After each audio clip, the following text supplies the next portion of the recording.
Are the Warriors healthy enough for another run to the finals, or is this the Rockets' year? Who is on upset alert? It's the Western Conference playoffs, and I'm here with Sam Amick and Jeff Zogert to break it all down. Sam, so obviously, these Rockets have been a cut above everyone else all season long, but they're playing a T-Wolves team that had to go all 82 to get in. You know, the Rockets also dominated the season series. Is there any chance that Minnesota puts up a fight?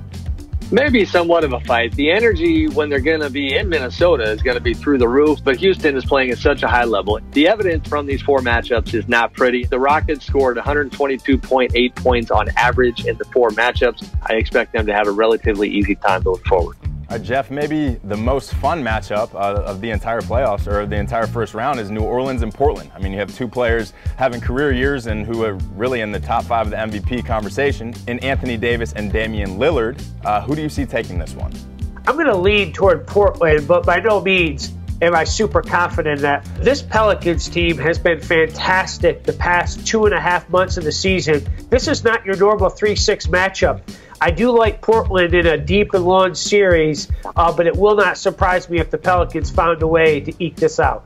All right, Sam, the Warriors-Spurs series, obviously missing a couple key pieces, but is this the best possible matchup the Warriors could have had as they wait for Steph Curry to get healthy?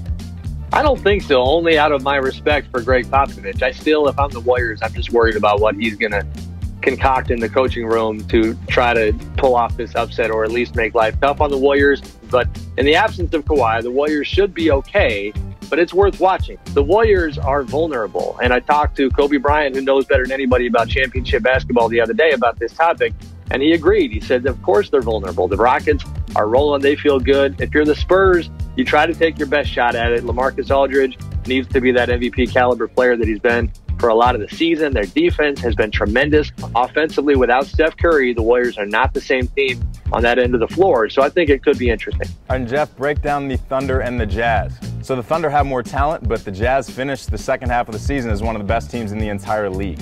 So another series that I could see going 6-7 games.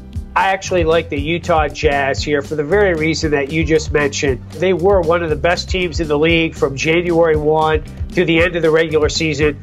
Quinn Snyder is at the top of my Coach of the Year list. They have Rudy Gobert, who's the top Defensive Player of the Year candidate, roaming the middle, and they have Rookie of the Year candidate Donovan Mitchell. That's a lot to ask for a rookie to carry a team in his first playoff series, but he's been doing it all season long, and there's no reason to expect that Quinn Snyder and that group that he has won't get it done against Oklahoma City. All right, thanks, guys. Be sure to stick with SportsPulse for all of your NBA playoff coverage.